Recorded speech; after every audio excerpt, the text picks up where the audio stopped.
библиотеке Гаспринского в рамках культурно-досугового проекта «Летние приключения» ко Дню защиты детей прошел мастер-класс по живописи. Известная художница Лимара Амзаева учила детей создавать морские пейзажи, правильно подбирать цветовые оттенки. Так как на дворе наступило лето, мы решили с ними написать море. Мы попробовали написать грот Дианы. Я хотела, чтобы дети получили эмоции, поверили в себя. И мы с ними интересно провели сегодня день.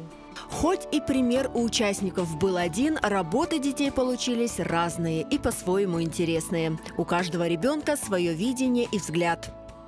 Сегодня на мастер-классе мы описывали очень красивую картину. На ней были изображены море, скалы и безумно красивое небо. Мне очень понравилось описывать эту картину. Я научилась именно раскрашивать скалы так, чтобы они были четче нарисованы. Я очень рада, что выдалась такая возможность поучаствовать в мастер-классе. В целом узнала очень много нового, попрактиковалась. Мне очень нравится рисовать пейзажи, а так еще рядом с профессионалом.